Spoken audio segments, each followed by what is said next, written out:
Welcome to this week's Potawatomi Sportsbook weekly show. This is Austin Herdina, Sportsbook Manager, here with Billy Schmid from 920 a.m. Fox Sports Wisconsin, and Eric Osterman, our Digital Gaming Director.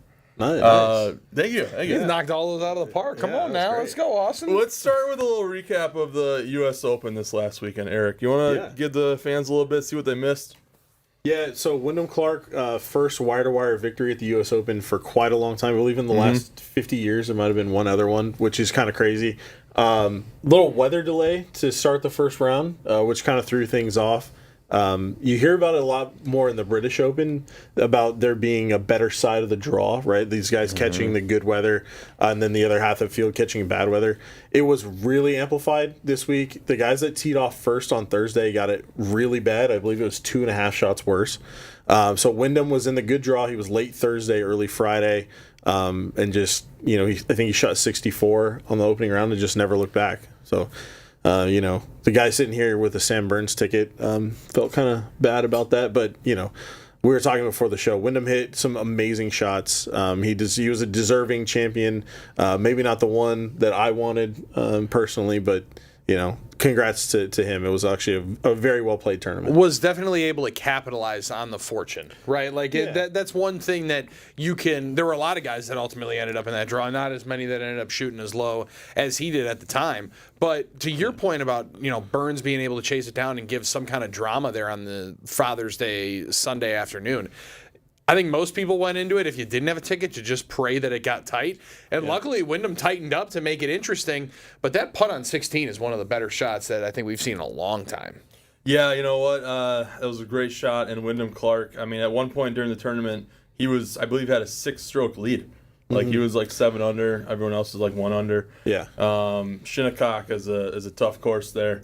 And being 7 under, I messaged Eric and I said, listen, if this guy can just put up par on Sunday, he's going to win this with ease. He didn't do that. He shot 3 over on Sunday, but it was still enough to win the tournament. And honestly, shooting 3 over with the way that the fans were treating him, honestly, sporting events, you love to see the fans get wild. You love to see the fans kind of give it to the players. But I think, obviously, it was a pro-Scotty crowd. He was playing with Scotty in the final group. But, man, the Long Island faithful really gave it to him, especially coming down the stretch. So for him to kind of hold it together that way and to not, cough it up, credit to him, right? You got to have a lot of confidence in your game to do that when everybody's pulling against you. Especially following up the Oakmont Yes. situation that happened a year ago.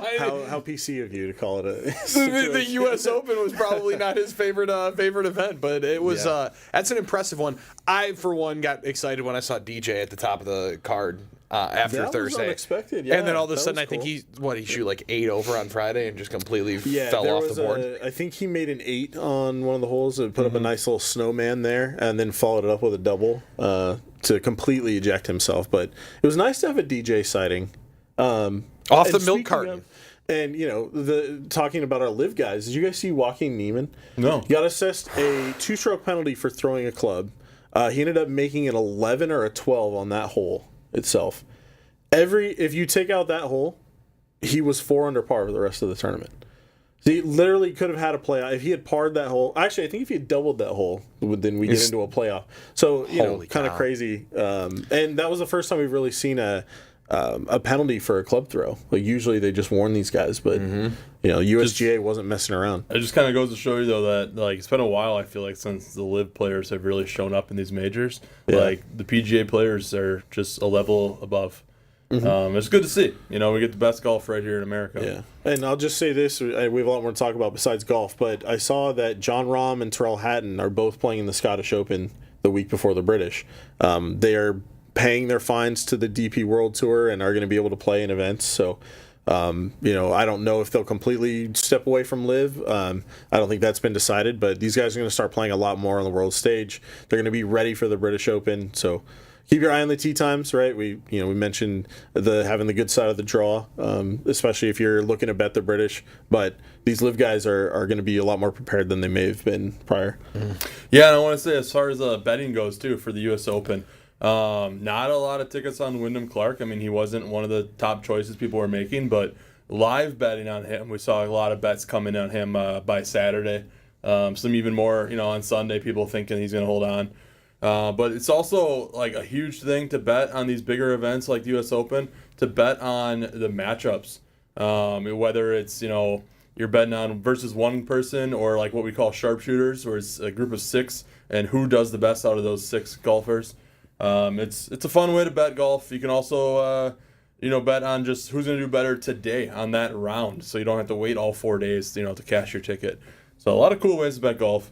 And then also we have some other news out from golf this week. What we got? We have a little promotion relegation system that's going to be coming in. Yeah. Tell me a little bit about that. Yeah, so the PGA Tour announced that they're going to have a new format for the 2028 season. They're going to have sort of a top tier, which is called the Champion tier, which will be different than the where they got Champions that Tour. from. Right. Well, yes, that too. Different from the Champions League as well.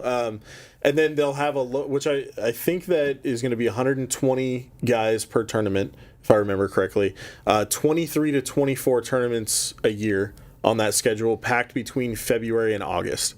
That part of it I'm actually really excited about. Golf will have an actual season. Right now they go from January all the way through to November. You don't know when the regular season is, where's the playoffs, where's the tournaments that don't mean as much. So I'm excited for that. Then they'll have another tier down, which they've guaranteed, I think, $4 million purses, which is still not bad. I think it's like $750K to the winner and a $4 million purse. And that'll sort of be your lower level, with guys having the opportunity to, if they play well, they can get up into that champion section. So promotion relegation for a major American sport, kind of the first time we're seeing that. And I believe they're lowering the number of guaranteed cards to 90. So you're going to see a lot of guys fluctuating back and forth. So that'll make it exciting throughout the year. So how does this influence something like the Corn Ferry Tour? Like, we take bets on Corn Ferry. Yeah. Is that, you know a lot more about this than I do, that's why I'm asking you. Mm-hmm. So the Corn Ferry Tour, my understanding is like that's the level below PGA Tour. Correct. Now, are they affiliated with each other, or are they separate entities? Yeah, so they are. They're all ran by the PGA Tour, basically. And the Corn Ferry Tour is like a supplemental sort of, think of it like the minor leagues in baseball. Very like a true thing. AAA, somewhat subsidized by them. Yeah, sure. Exactly. But you're seeing guys now like take Blades Brown, right? Like he's on the Corn Ferry Tour, but he's gotten a number of starts on the PGA Tour this year. So that kind of thing happens. So I actually think this is good for the Corn Ferry Tour. This will open up chances for the Corn Ferry guys to go play in the lower level of the PGA Tour, right? Then if you catch a heater, you could even get your way up to the Champion League for I don't know. They may need to come up with a better name for that, but I think it opens up the pool to me of younger guys being able to get chances, to get starts, to play well and move on, which is what golf was back in the day. You had your Q school that could get you automatically on the tour, then you play well on the tour, and you can get into the majors. Like that. That's how it should be. Meritocracy. Totally yeah. agree. Yeah. Also, we've been watching the World Cup these last few weeks, and still have about 3 more weeks to go for that. USA plays tonight against Turkey, 9 p.m. Late start for us, but we're going to be having it on the Sportsbook. Right now, it's USA minus 125 on the money line. They won both of their first 2 matches, looking to make it all 3. They're going to be in the next round. That game, it looks like it's going to be against Bosnia and Herzegovina. That is like a 99.7% chance of happening. There we go. Okay. We'll just pencil that in already. But yeah, I like our draw. I mean, you look at where teams are going to be lining up after the group stages, and a lot of the powerhouses are on the other area, on the other side of the bracket. So like this is potentially the deepest USA men's soccer, like deepest that we can run in quite a while. And I'm pretty excited about it. Like, the fans in here are pretty excited about it, too. Well, I think the roster is also the best equipped to make some kind of a run in this that it's been in a while, right? Like, that you actually have a litany of stars that play internationally and play in the best leagues instead of, all due respect to the Seattle Sounders and Sporting KC. I don't know that you have a whole lot of guys in the MLS that are on this team. So that's a good thing for where the USA is. That number has kind of dropped. It started, I think, at like 105 even a day and a half ago. So even though the game might not necessarily matter tonight for the standings, understandably so, people are betting on the USA. Yeah, and I was going to ask Austin because we don't have this every year, right? This is once every 4 years. I'm curious, like how the support has been at the window, right? Like you can still catch USA to win the whole thing at around 25-1, maybe up to 30-1, 28-1 right now. Yeah. Yeah, it's so what are we seeing? Are we seeing the support come in, or is it just a lot of social media? Buzz? Before the tournament, USA was 50-1. This past week they were 33-1. Now it's down to 28-1. We've had a lot of people coming in betting USA, and that's something where they don't have to win it. They can win a few more matches, and you can cash out of that ticket at a good price too. Mm-hmm. So that's something think about. So if you like betting futures, we offer cash out offers. So if you think you want to maybe just take some guaranteed money, head to our kiosk, scan that ticket, and you'll see the offer to you, and you're welcome to take that. But yeah, USA it's been pretty exciting. I mean, this is a time of year that like you said, happens once every 4 years. This is a time of year right now where after the NBA and the NHL finals, they end up. It's kind of a lull, right, until football season hits in. And it's not a lull right now. I mean, there are matches, multiple matches every day. Last night we had Mexico play. When Mexico's playing in here, this room is full, standing room only. USA tonight is going to be that same way. We got some parties booked in here. People are excited. So it's just fun to have the competition and just big events all day, every day. I love that it's every single day. Well, and it's been a good celebration of the sport too, right? And I think I said it today on the radio that it hasn't been like hipster soccer fans, like underground music fans, when like you would start liking a band and all of a sudden they got to play a song that's on the radio. It's like, but you didn't listen to their old stuff, dude. You were watching La Liga this year, so you don't really get how good the soccer actually is.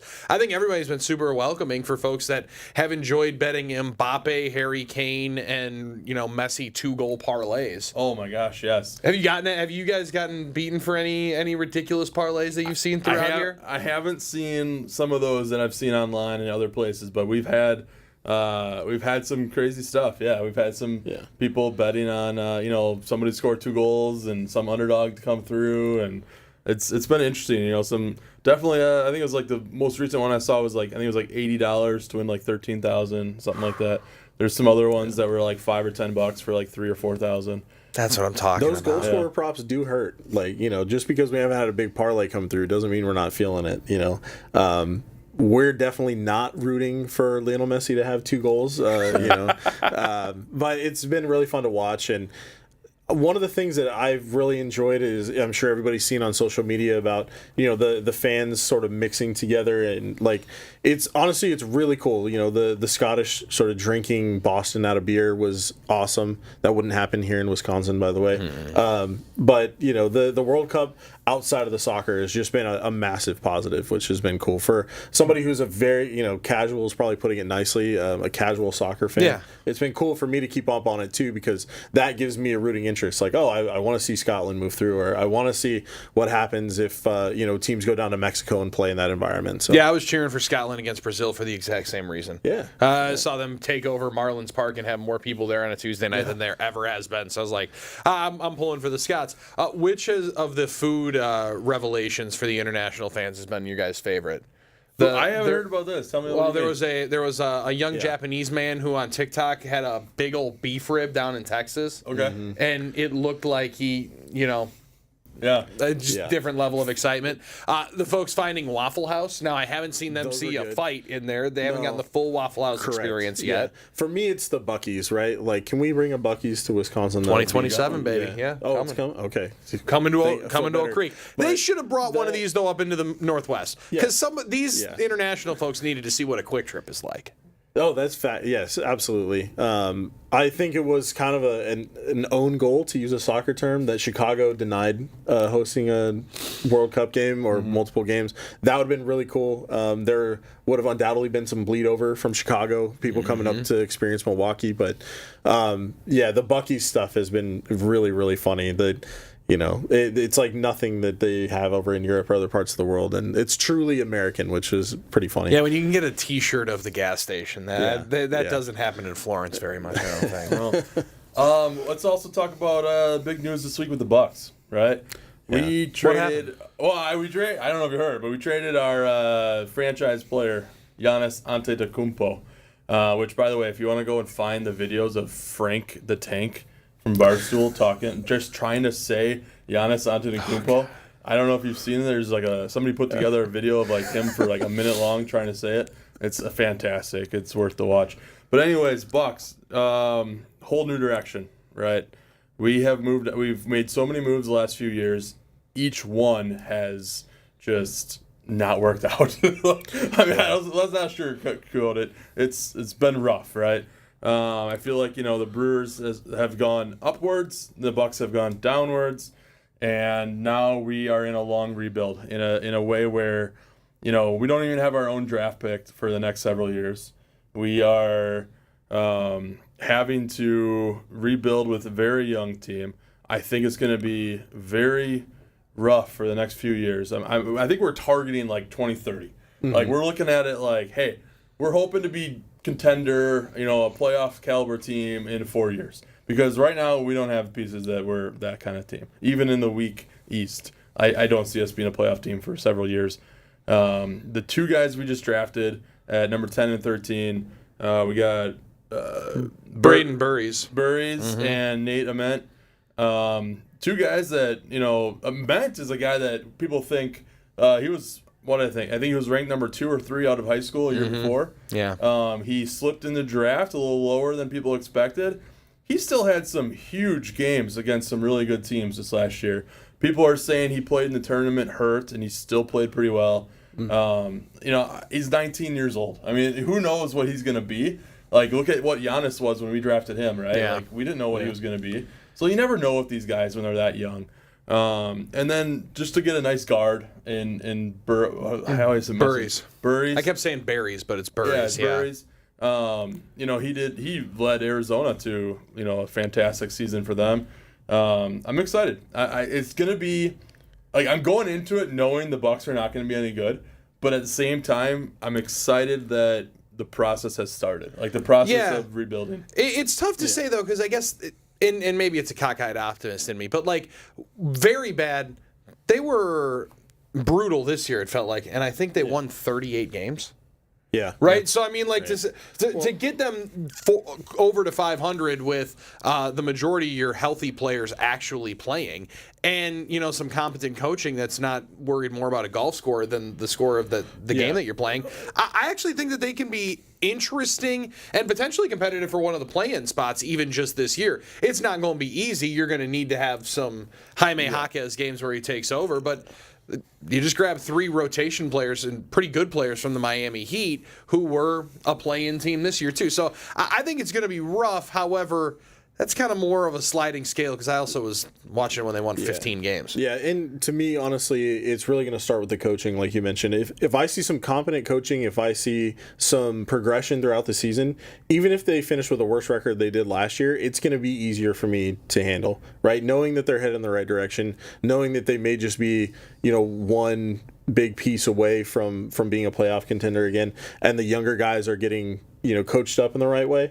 I'm okay with that for a few years. Like, we are a small market. It is what it is. Probably not going to go out and grab a couple super maxes, but they have a little bit of capital coming up in the early 2030s with those draft picks.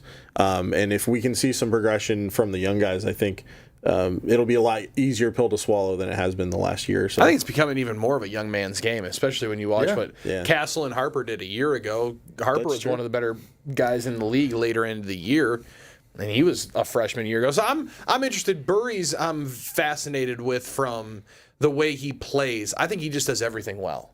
Doesn't seem like he has one standout trait. He's more of an all-around player at 6'4", and he's a physical guard, too. Yeah, and what better place for him to go to than Milwaukee where he's going to get a lot of playing time. Like, big time. Yes, we have Ryan Rollins, right? He's played very well. Hopefully he can continue doing that. Excuse me. But it's the same thing with Nate Ament. I mean, we have guys that coming in that if they went to some other teams, like, they'd be not getting a lot of playing time. But right here in Milwaukee, we're going to let them learn by experience. I read the article from the Journal Sentinel. Did you read that? Jim Osarski, phenomenal job. Yeah, if you can just see the dysfunction in the organization the last few years. You you watch the team last year. I went to some games, watched it with my own eyes, and just the players were not buying into the coaching staff at all.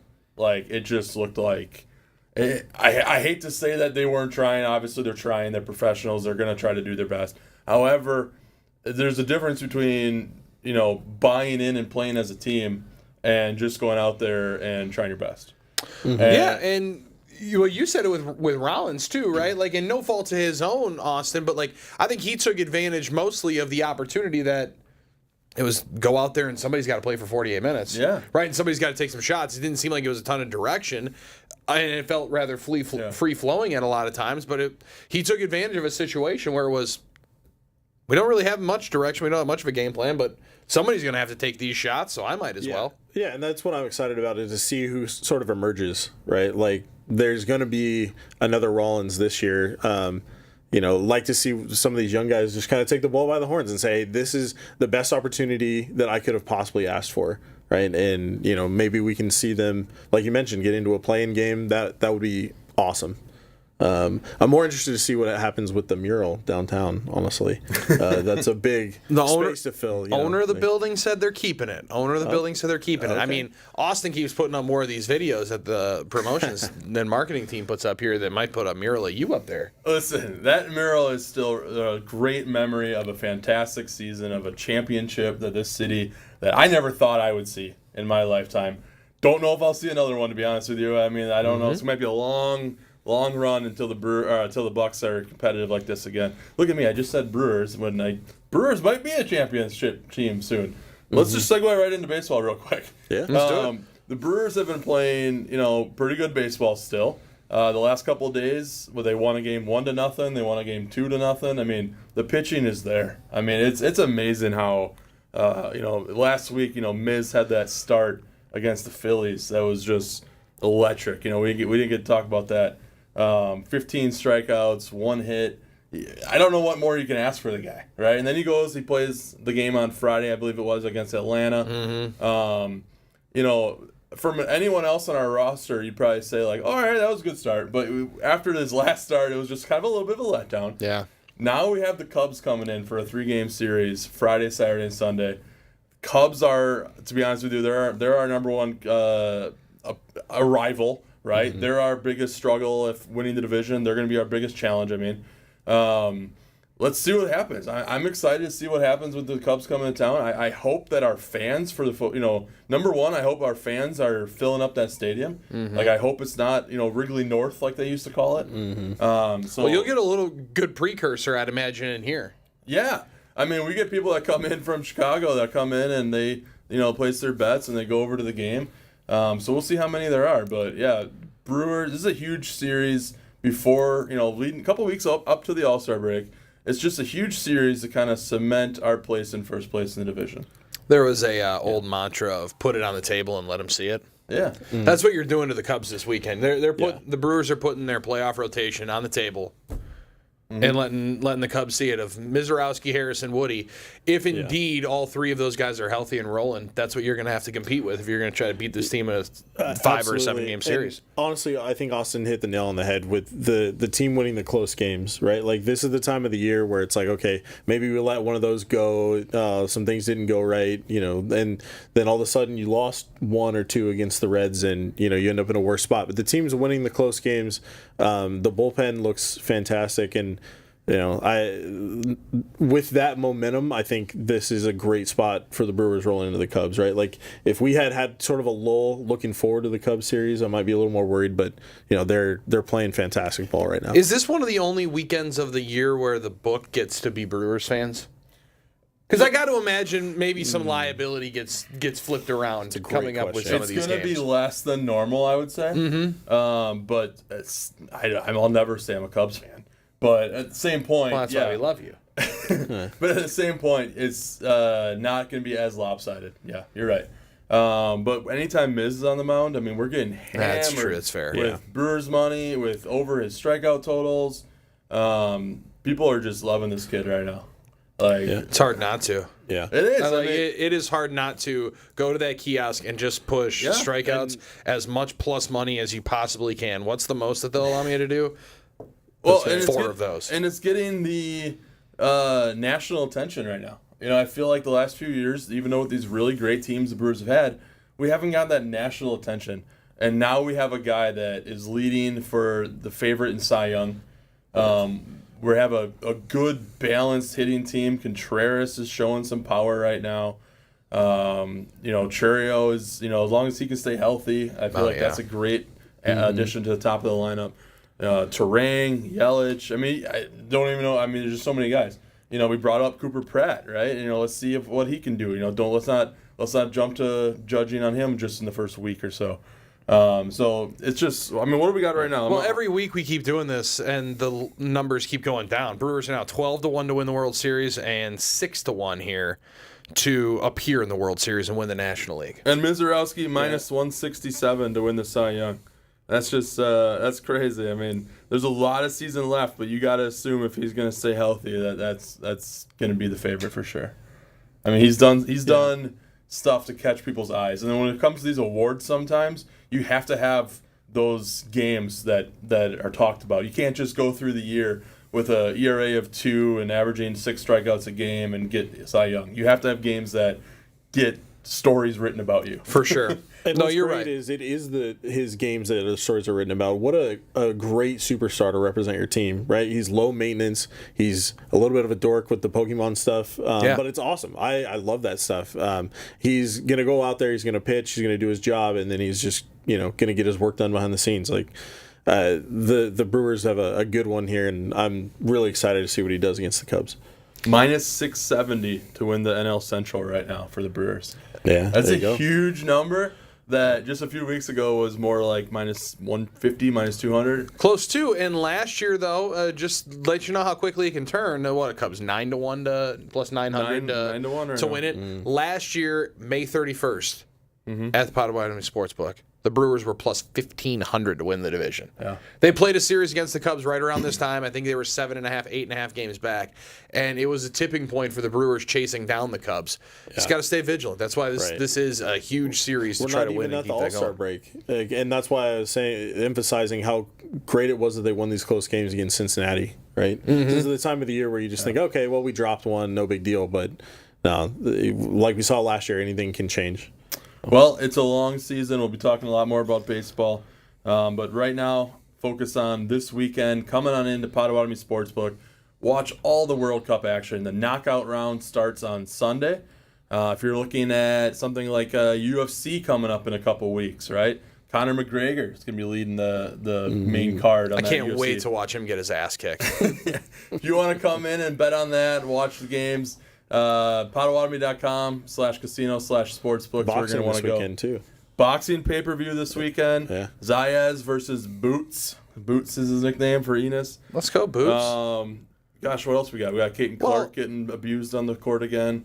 What else is going on in sports? I was going to say Sophie Cunningham becoming a meme just pointing around. We're talking about Brewers and Cubs, though. If you're not taking the shuttle here to the game, good point. You're really just messing up. It's the only – there's a lot of places that do shuttles in the city. This is the only one that you potentially get paid to take. That's absolutely true. You're coming up, you're making a $5 bet, and you get to take our shuttle, which gets you right to the field, pick it up after the game, bring it right back.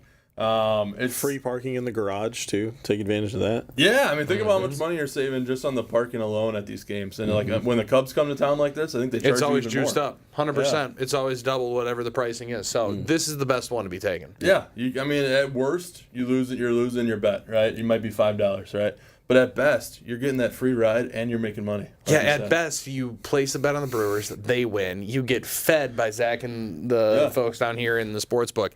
And you walk less than people that are parking and paying to park. And we still have our $10 beer, brat, and chips special as well. That's going on all baseball season. Yeah, $10. That's all it is. Beer, a brat, and chips. And baseball. I don't know how you guys are doing that for lunch every day. Well, I guess the beer is probably tough when you're working. So come on into Potawatomi Sportsbook for all the action. We'll see you at the window.